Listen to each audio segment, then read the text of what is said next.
भक्तिवेदांत स्वामिनिति नामिने। नमस्ते सारस्वती देवे गौरवाणी प्रचारिणे निर्विशेष शून्यवादी पाश्चात्यदेशतारिणे। वन्देऽहं श्रीगुरो श्रीयुतपदकमलं श्रीगुरून् वैष्णवांश्च श्रीरूपं साग्रजातं सहगणा रघुनाथान्वितं तं सजीवं साद्वैतं सावधूतं परिजनसहितं कृष्णा चैतन्यदेवं श्रीराधा कृष्णपादान् सहगणा ललिता श्रीविशाखान्वितांश्च वाञ्छाकल्पतरुभ्यश्च कृपा सिन्धुभ्यैव च पतितानां पावनेभ्यो वैष्णवेभ्यो नमो नमः। श्रीकृष्ण चैतन्य प्रभु नित्यानंद श्री अद्वैत गदाधर शिवासादि गौरभक्तवृंद। हरे कृष्णा कृष्णा कृष्णा हरे हरे हरे राम राम राम हरे हरे। सबसे विनती है कृपया आप भी शांत हो जाइए, मोबाइल को भी शांत करा दीजिए। Thank you very much.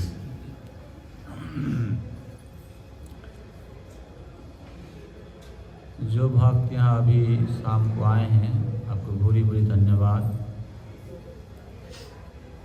मैं जानता हूँ दुबई का लाइफ बहुत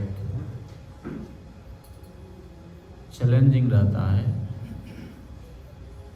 अपने गुजारा के लिए काम करना पड़ता है, बहुत सारी प्रेशर है, फिर भी आप लोग समय निकाल करके आ जाता है। वास्तविक रूप में आप लोग ही धन्यवाद की पात्र हैं। क्योंकि देखिए, कभी कभी लाइफ बहुत सुपरफिशियल बन जाता है। जब लाइफ सुपरफिशियल प्लेटफॉर्म पर चलता है तब व्यक्ति को यकीन नहीं होता कि वो कुछ गलत रास्ता पर चल रहा है।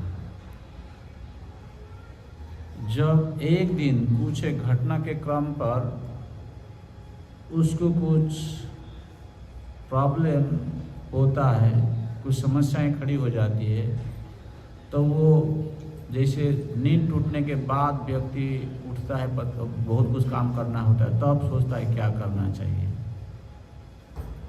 ऐसे जिन लोगों की नींद अभी टूटी है, कभी कभी वो लोग सोच रहे हैं कि ठीक है, बहुत सारी आध्यात्मिक संस्था है, लोग तो कुछ कर रहे हैं, मुझको भी कुछ करना चाहिए। और जब किसी भी आध्यात्मिक संस्था में जुड़ जाता है, उसके बाद कभी कभी उसी के मन में प्रश्न होता है कि सही जो लोग सन्यासी बन कर के मंदिर आश्रम में रह रहे हैं, वो लोग कुछ अच्छा कर रहे हैं, हम गृहस्थ हैं, हमारे लिए क्या गति है, हमको क्या करनी चाहिए। तो इस प्रश्न के उत्तर आज के सत्र में दिया जाएगा। भागवत एक महान ग्रंथ है, स्वयं भगवान ही भागवत के रूप में आए हैं, और ये भागवत में सबके लिए ये संदेश दी गई है। भागवत को वेदांत सूत्र का कमेंट्री के रूप में लिया जाता है। ये कमेंट्री है, तो उसी से एक प्रसंग पर हम चर्चा करेंगे आज। श्लोक इस प्रकार के भगवान ने ये श्लोक बताए। गृहेषु आविशतां चापि पुंसां कुशल कर्मणां मद्वर्ता जात जामानं न बंधाय गृहमता। यहाँ भगवान स्वयं बोल रहे हैं, गृहेषु आविशताम चापि। गृहस्थ धर्म में प्रवेश करने के बावजूद भी पुंसाम कुशल कर्मणा, जो पुरुष जो व्यक्ति बहुत ऑस्पिशियस एक्टिविटीज में भाग लेता है, कुशल कर्मणाम का मतलब यह है, मतलब जिसको पता है किस हिसाब से कर्म करना चाहिए, जीवन धारण के लिए कर्म अनिवार्य है, बिना कर्म के अपना जीवन बिताना मुश्किल हो जाता है। तो इसलिए कर्म कैसे करना है, कुशल कर्म, कुशल बहुत कौशल से, बहुत ध्यान दे करके हमें कर्म करना होता है, उसको कुशल कर्म कहा जाता है। जो कर्म कुशल कर्म करता है उसको कहते हैं कुशल कर्मा, कुशल कर्म करने वाला। और भगवान कहते हैं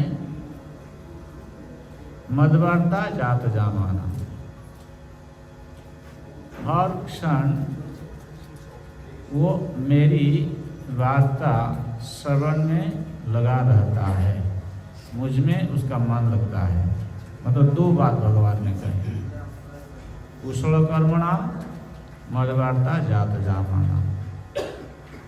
क्या हो गया, थोड़ा ये हो गया, आलो से साउंड कुछ आ रहा है।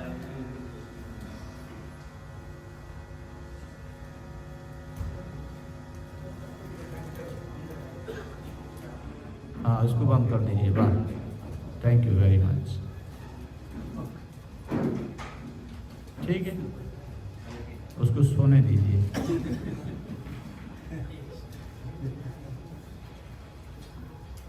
मदवार्ता यात जामाना, भगवान कह रहे हैं कि जो मेरी कथा श्रवण करता है, न बंधाय गृहस्थ जीवन में रहते हुए भी उसको बंधन नहीं लगता है। ये तो एक भूमिका बताया, तो इसके पीछे बहुत बड़ा एक घटना है, कहानी है।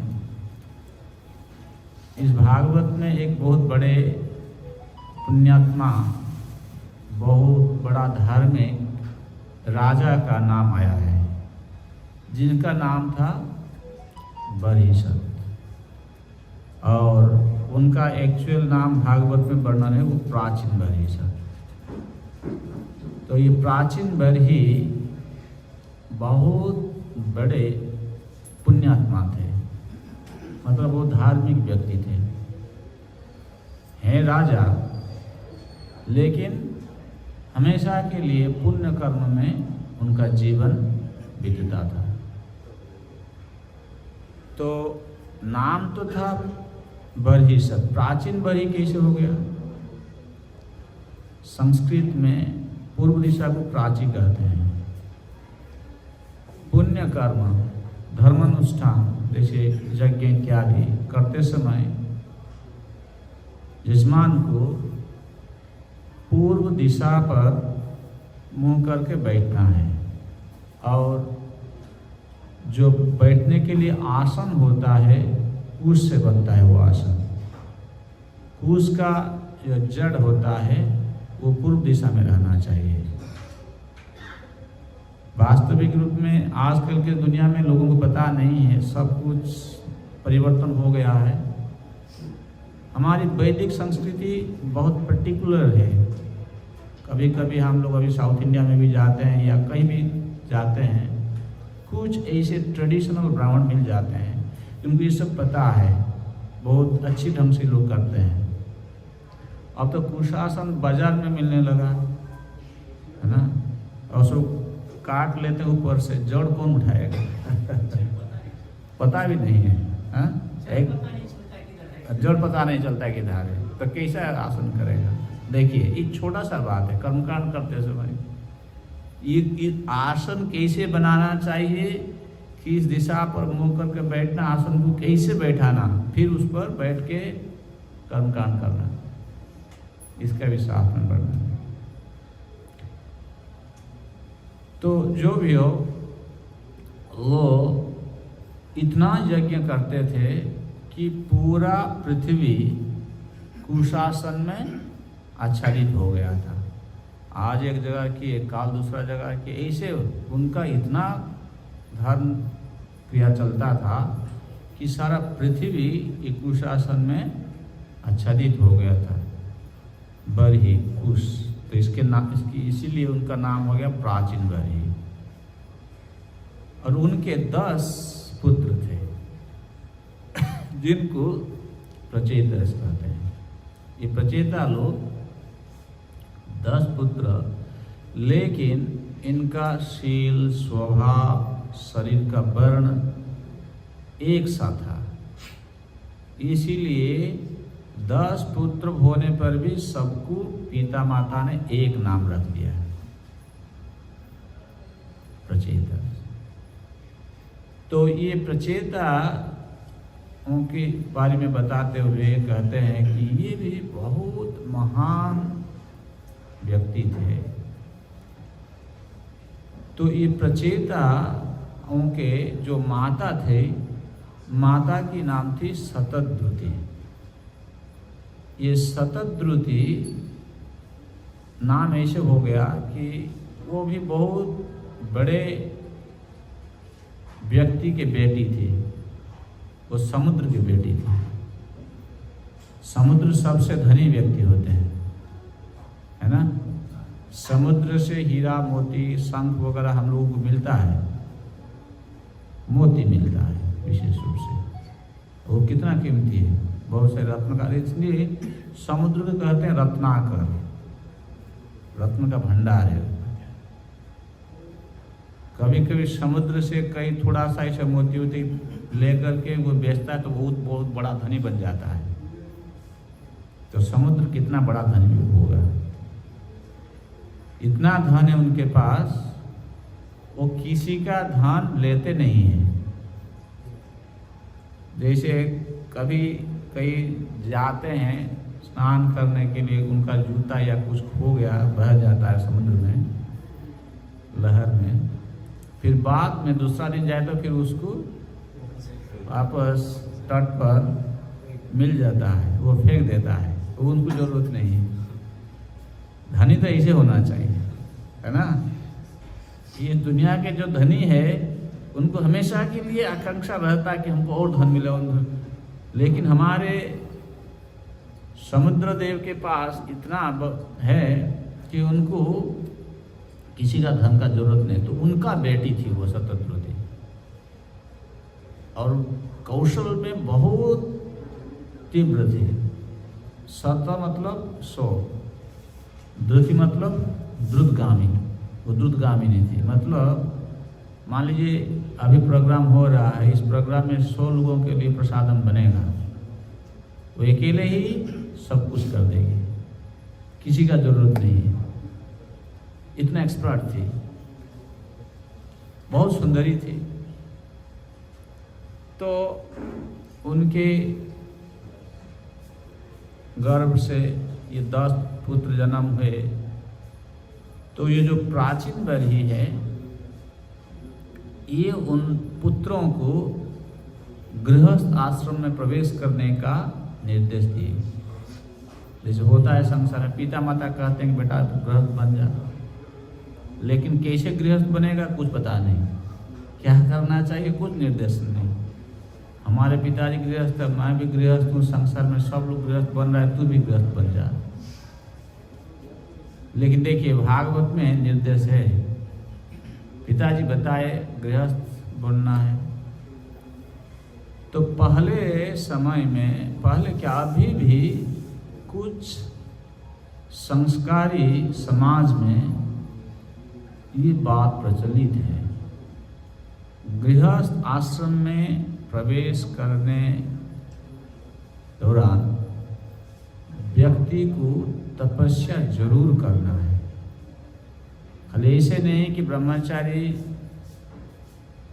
सन्यासी जो मंदिर में रहते हैं उन्हीं को ही तपस्या करना होता है, नहीं। तपस्या सबको करना। जैसे गृहस्थ आश्रम में प्रवेश किया, बच्चा पैदा करने से पहले संस्कार करना पड़ता है, ये सब तपस्या है। तो ये बच्चों को जो उन्होंने गृहस्थ आश्रम में जाने के लिए निर्देश दिए पिताजी, तो लोग तपस्या करने के लिए घर से निकल गए। घर से निकले, पश्चिम दिशा में वो लोग जाने लगे और जाते जाते जंगल में प्रवेश किए। जंगल में भी बहुत दूर उन्होंने चले गए। जाकर के बहुत बड़ा एक सरोवर के पास पहुंचे। उसका आर पार नहीं देखा, बहुत बड़ा सरोवर है। जैसे मान लीजिए आप कनाडा जाते हैं तो देखिए अंटारियो में बहुत बड़ा लेक है, देखने में लगेगा कि समुद्र जैसा है, ठीक है। तो वहां जाकर के वो लोग खड़े थे। उस समय उनको वाद्य सुनाई दिया और कुछ क्षण में वो देखे समुद्र से एक महापुरुष निकल के आ रहे हैं अपनी अनुयायियों के साथ। बाजा बज रहा है, संगीत चल रहा है। वो वहाँ से निकल करके अपने पार्षदों के, अपने परिकरों के साथ आ रहे हैं। तो वो लोग देख के पता चल गया कि स्वयं शंकर जी आ रहे हैं, शंकर भगवान आ रहे हैं। तो शंकर भगवान जब आए कि बेटा मुझको पता है तुम लोग क्यों यहाँ आया है। तो उन्होंने गृहस्थ आश्रम के बारे में कुछ संदेश दिया, वर्णन है। जैसे संसार में ब्रह्मचारी होते हैं, गृहस्थ होते हैं, वानप्रस्थ होते हैं, सन्यासी होते हैं। ये गृहस्थ आश्रम में कुछ भोग भोगने का छूट दिया गया है और तीनों आश्रम के लिए भोग का निर्देश नहीं है। ब्रह्मचारी, वानप्रस्थ, सन्यासियों के लिए उनको पूरा डिटैच्ड रहना है। They should maintain A detached life of renunciation. लेकिन गृहस्थों के लिए कुछ भोगों का छूट है, लेकिन उनके लिए फीस भी बहुत ज्यादा है। क्या फीस ज्यादा है? उनको और जो तीन आश्रम है, ब्रह्मचर्य, वानप्रस्थ, संन्यास, इनको मेंटेन करना होता है। अभी समाज में जो वैश्य समाज है या अलग गृहस्थ हैं, ये लोग अपना अपना जुटाने में व्यस्त है। संसार को संरक्षण के लिए कोई सोचता नहीं है। लेकिन हमारा वैदिक संस्कृति ये कहता है गृहस्थ आश्रम में रहने वालों का ये दायित्व है कि अलग जो तीन आश्रम में जो रहते हैं उनको मेंटेन करना है। और कहते हैं कि यो गृहस्थ सो जीवन अच्छी तरह से सुष्ठु रूप से गृहस्थ आश्रम को बिता लेगा, वो ब्रह्मा जी का पद प्राप्त कर सकता है। लेकिन जो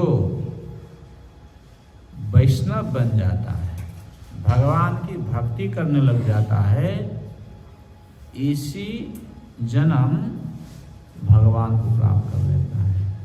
शिव जी कह रहे हैं कि जो ब्रह्म पद प्राप्त करता है, अगर वो ब्रह्मा भगवान का भक्त है तो उसकी जीवन की अवधि जब पूरा होता है, उसके साथ जो भगवान की भक्ति करते हैं वो सबको लेकर के भगवत धाम जाते हैं।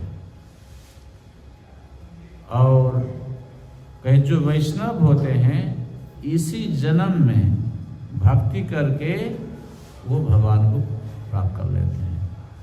मतलब कितना आसान है। तो इसलिए वो कहे कि बेटा मैं समझता हूँ तुम लोग यहाँ क्यों आया है, मैं तुमको एक मंत्र देता हूँ जिसको रुद्र गीत के रूप में जाना जाता है, भागवत में वर्णन। तुम ये मंत्र जपोगे तो भगवान तुमको जरूर मिलेंगे। तो ऐसे रुद्र भगवान ने उनसे बात किए और उनको मंत्र दिए। ये प्रचेता लोग ये मंत्र लेकर के पानी में प्रवेश किए, अपने गला तक पानी में खड़े रह करके ये मंत्र जपने लगे। कब तक? 10,000 बरस तक। सुनने में लगेगा इतना तपस्या कौन करेगा भाई? नहीं, आपके लिए तपस्या बहुत आसान है, हम बताएंगे अंत में क्या तपस्या करना है, घबराइए मत। कलयुग के लिए कुछ छूट है, लेकिन तपस्या तो जरूर करना है। तपस्या नहीं करेगा तो कुछ भी कर लिया, प्राप्त कर लिया इस संसार में, फिर भी जीवन अधूरा रह जाएगा। तो लोग 10,000 बरस तक उसमें पानी में खड़े होकर के ये मंत्र जप किए।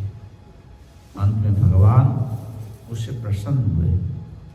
यही बात है, जब कई गुरु के चरण आश्रय में आकर के गुरु जी के निर्देश के मुताबिक साधन अनुशीलन करने लग जाते हैं, उनमें सिद्धि जरूर मिलता है, उनको सिद्धि जरूर मिलता है। कई उदाहरण है। यहाँ प्रचेताओं के पास भगवान मिले, ध्रुव महाराज जी को भगवान दर्शन दिए, प्रहलाद महाराज जी को भगवान दर्शन दिए। भले वो छोटे छोटे बच्चे थे, तो क्यों सतगुरु सिखाते हैं भजन कैसे करना चाहिए। भजन राज्य में जो गुरु के निर्देश के मुताबिक अनुरूप भजन करता है, वो सांसारिक जीवन से ऊपर उठ जाता है। यहाँ रहते हुए भी संसार की प्रपंच उसे स्पर्श नहीं करता है। तो भगवान जब उनके सामने प्रकट हुए तो भगवान ने कहे कि बेटा वर मांगो।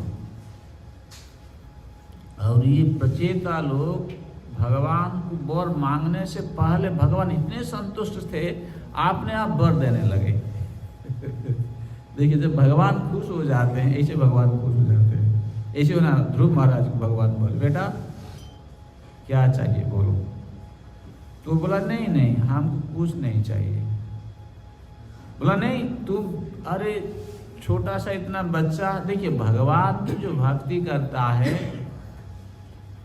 भक्ति के पीछे जो सुख सुविधाएं कैसे मिलता है, भागवत में वर्णन है। जैसे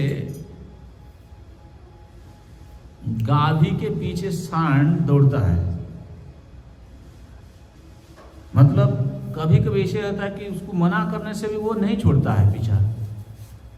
जो भगवान की भक्त बन जाता है, वो भक्त के पीछे ऐसे सुख सुविधाएं जैसे गाय के पीछे सांड दौड़ता है। देखिए कितना सुंदर उदाहरण दे रहे हैं।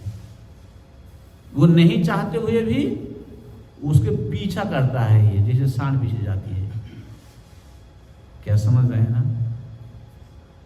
तो इसे ये लोग तो भगवान से कुछ मांगे ही नहीं, फिर भगवान अपने आप देने लगे। जैसे ध्रुव को भी दे दिए। क्या कहे ये संसार तुमको कुछ नहीं बोलेगा, मुझको निंदा करेगा कि ये छोटा सा बच्चा था, उसको पता नहीं था। भगवान भी उसको ठग लिया, उसको दिया नहीं।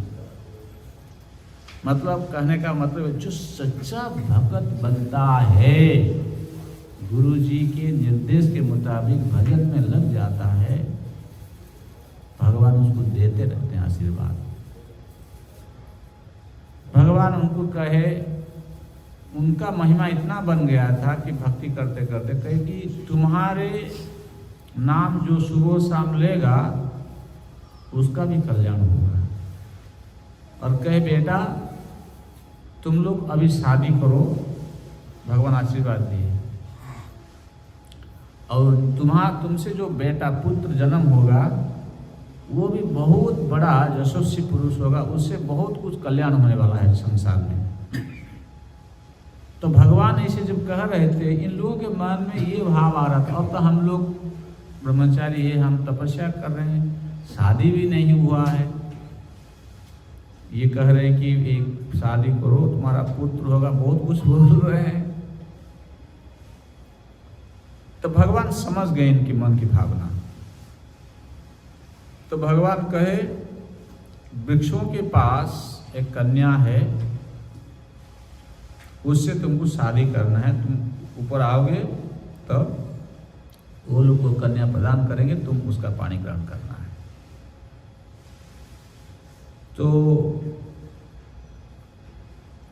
वो लोग वो जो कन्या जो वृक्षों के द्वारा सुरक्षित थी, ये कन्या एक्चुअली जन्म हुई थी कंडुमुनि और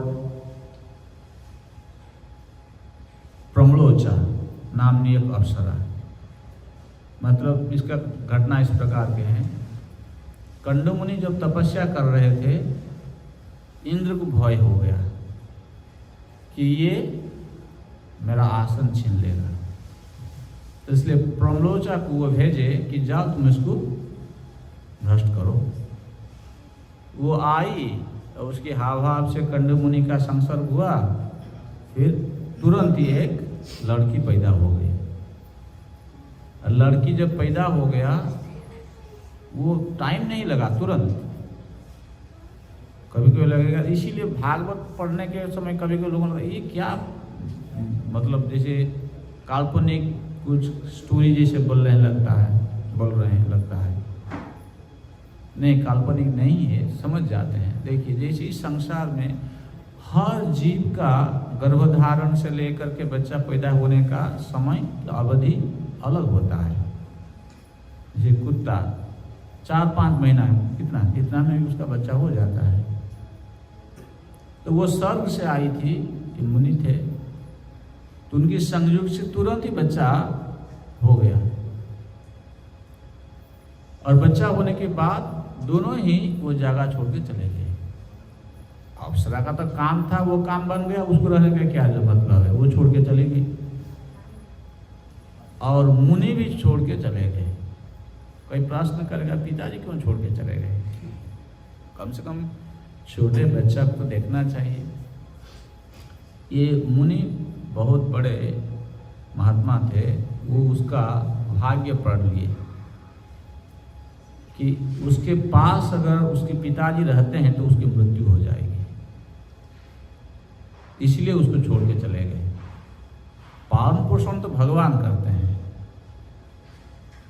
तो उनको वृक्षों ने छाया प्रदान किए, और वृक्षों के जो अधिपति चंद्रदेव अपनी हाथ की अंगुली से उसको अमृत पान कराए।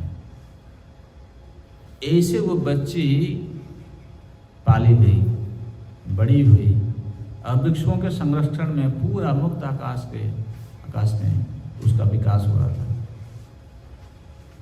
तो उसको ये लोग शादी करने के लिए भगवान कर रहे हैं। तो अभी होता है गृहस्थ आश्रम में चले गए तो हमारा तो बंधन हो जाएगा, क्या करें? कहते नहीं, गृहेषु आविशताम चापि पुंसाम कुशल कर्मणाम। गृहस्थ आश्रम में रहते हुए भी जो कुशल कर्मा होते हैं उनको बंधन नहीं लगता है। मतलब यहाँ रहते हुए भी, दुबई में कंपनी में काम करते हुए भी बंधन नहीं लगेगा। लेकिन कर्म क्या है? कुशल कर्मा होना है। मतलब आपकी जो चेतना है, चेतना को ठीक करना है। कर्म बंधन नहीं करता है, चेतना हमको बंधन में डाल देता है। कर्म करने का पीछे हमारा क्या चेतना है। जैसे कुशल कर्मा का मतलब यह है कि जो हम कर्म कर रहे हैं, एक तो हुआ कि आपने देह धारण के लिए कुछ कर्म करते हैं और दूसरा कुछ भक्ति कर्म करते हैं हम लोग। लेकिन जहाँ तक कि देह धारण कर्म की बात होती है, इसके लिए कह रहे कि कुशल कर्मा, उनकी चिंतन कैसे रहनी चाहिए, उनके पीछे कैसे उनका भाव रहना चाहिए। कहते हैं कि हर व्यक्ति जो अपने परिवार पोषण के लिए चाहे बिजनेस करे या कुछ भी ऑफिस में काम करे, खेती में कुछ काम करे, ये करते समय उसकी मन में ये चिंतन, ये भावना रहना चाहिए कि भगवान ही सबका मेंटेन करते हैं, वो फलदाता है। कभी भी निज व्यक्ति को अपना को कर्ता नहीं मानना चाहिए। अभी संसार में सब लोग अपना खुद को कर्ता मान करके सब कुछ काम कर रहे हैं। आप कहेंगे मैं करता नहीं हूं तो फल को कैसे मिलेगा, मैं काम करता हूं तब तो फल मिलता है ना। इसमें थोड़ा दुविधा हो जाता है लोगों को समझने में कि भगवान कहते हैं कर्ता तुम नहीं हो, कर्तापन छोड़ो। अरे भाई मैं काम करता हूं तो फल मिलता है, कर्तापन छोड़ना का मतलब क्या होता है? देखिए इसको आपको समझाते हैं कैसे। हम कर्ता नहीं है, या हम कर्म करने के बावजूद भी फल की जिम्मेदारी हमारा नहीं है, फल दूसरा से मिलता है और कोई देता है। जैसे एक उदाहरण देते हैं, गृहस्थ जीवन में कभी कभी पति पत्नी सोचते हैं अभी हमारा बेटा हो जाए, देखा जाता है बेटी बन जाता है, बेटा नहीं होता है। कभी कभी सोचते हैं कोई बच्चा हो जाए, बच्चा भी नहीं होता है। अब बताइए, उनकी इच्छा है, उस हिसाब से वो लोग अपनी जो कर्म करना चाहे करती है, लेकिन बच्चा भी नहीं होता है। बेटा चाहते हैं तो बेटी हो जाती है, बेटी चाहते तो बेटा हो जाता है। दूसरा उदाहरण देते हैं, खेती में आप काम करते हो, आपने 1 एकड़ जमीन में धान लगाया, दूसरा कोई 1 एकड़ जमीन में धान लगाया। यहाँ तो धान नहीं होता, यहाँ खजूर होता है। ठीक है, 1 एकड़ में खजूर लगा दिया आपने, आपके पास और भी वो भी 1 एकड़ में खजूर लगा दिया। लेकिन जब आमदनी का समय होता है, जब उसको अमल करते हैं, फ्रूट्स लाते हैं, देखेगा कि दोनों में अंतर हो गया है। आपने तो सही रूप से उसमें पानी दिया, खाद दिया, उसका जत्न किया, वो भी किया, तो उसका ज़्यादा हो गया, आपका कम हो गया। क्यों? आप तो कर रहे हैं ना, आप कह रहे मैं करता हूँ, तो लो भाई बताओ, अब जवाब दो क्या हो गया। करता कौन है? आप करता है, तो फल कौन दे रहा है? आप तो फल तो पैदा कर सकते हैं, आप करता है, आप नहीं कर पाते हैं। तो भगवान इसलिए कहते हैं तुम मत सोच, तुम अपना को कर्ता के अभिमान में ले लेते हो तो वो अभिमान तुम्हें मुझसे दूर कर देगा, घमंडी बन जाएगा। मैं ये कर लेता हूँ, हमारा यह है, इतना सब मेरा है, तुम ऐसे क्यों बोलता है, तुम ऐसे क्यों करता है। इस भावना से युक्त होने के बाद व्यक्ति इतना घमंडी बन जाता है तो किसी का बात सुनता नहीं है। भगवान का बात तो छोड़ दीजिए, क्योंकि भगवान तो दिखते नहीं है। ये गर्व व्यक्ति को नष्ट कर देता है। पहला तो यह है कि आप मत सोचिए कि आपकी क्रियाओं से आपको सब कुछ फल मिल रहा है। कर्तापन की भावना छोड़ना चाहिए। तो क्या भावना रखनी चाहिए, प्रश्न होता है। भावना ये रखना है जिसमें पालेगा फास्ट तो देखना है कि भगवान सबको मेंटेन कर रहे हैं, सबको फल दे रहे हैं, नंबर 1। और नंबर 2, मैं इस समय जिस कर्म में नियुक्त हूँ, चाहे व्यापार कर रहा हूँ, किसी और कंपनी में काम कर रहा हूँ, खेती में कुछ काम कर रहा हूँ, ये काम करके जो फल होता है, इस फल से मुझको भगवान की सेवा करना है। मतलब जो गृहस्थ अपना कमाता है, उसके घर में उसके पिता माता होते हैं, उसकी पत्नी होती है, बच्चे होते हैं, इनको सब समझना चाहिए कि भगवान के द्वारा ये प्रेरित हैं। भगवान एक्चुअली उनको मेंटेन करते हैं, लेकिन मुझको भगवान की ओर से एक रेस्पॉन्सिबिलिटी सौंपा गया है उनको मेंटेन करने के लिए। मैं भगवान की ओर से ये काम कर रहा हूँ। क्या समझ में आया? तो भगवान सब कुछ करते हैं, लेकिन ये रेस्पॉन्सिबिलिटी मुझको भगवान ने दिए हैं। जैसे मैं कहा, कोई अच्छा कमाता है, बिजनेस, बड़ा बिजनेस कर लिया, परिवार में इतना नहीं लगता है, क्या करेगा? इधर उधर से बैंक में कहीं छुपा करके रखता है, अचानक उसकी मृत्यु हो जाती है। मृत्यु के बाद क्या होगा? वो तो खुद तो कुछ किसी बता भी नहीं पाया, और जहाँ जहाँ छुपा करके रखा था, वो सब बदमाश लोग उसको बाद में भोगेंगे। वो जितना कुकर्म करेंगे उसका उतनी दुर्गति होगी नेक्स्ट समय में, लाइफ में। मनुष्य जन्म शायद मिलेगा भी नहीं उसको।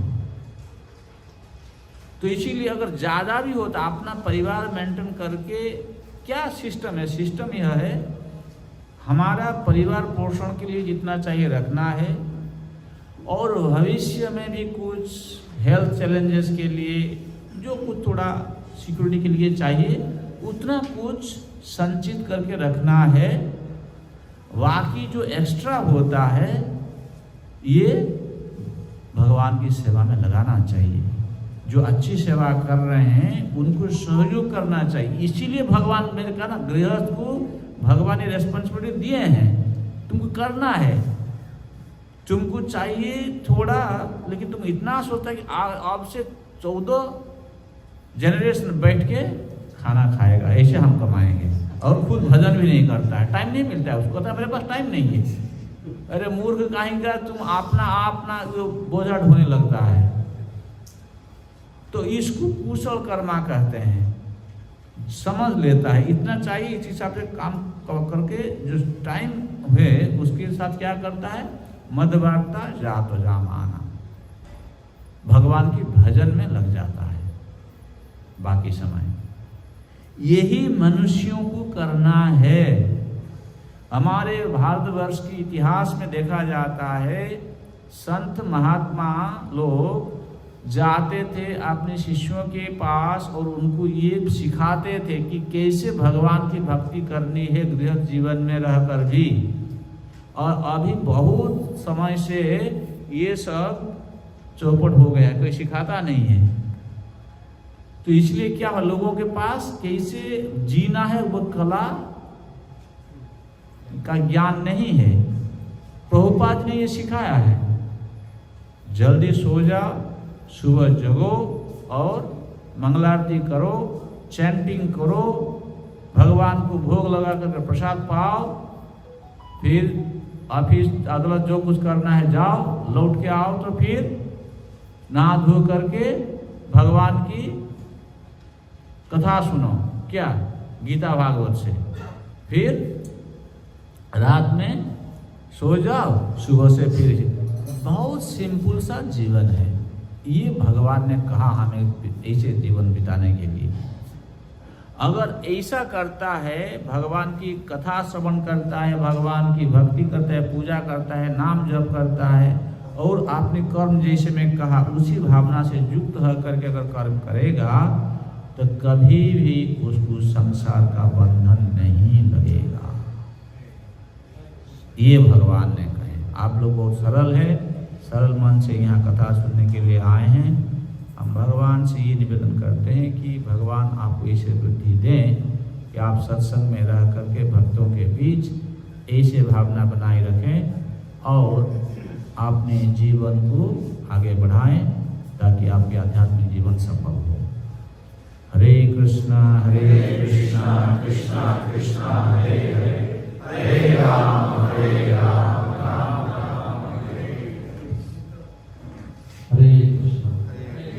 श्रीमान सत्यनारायण प्रभु की जय। तो प्रभु जी का बहुत बहुत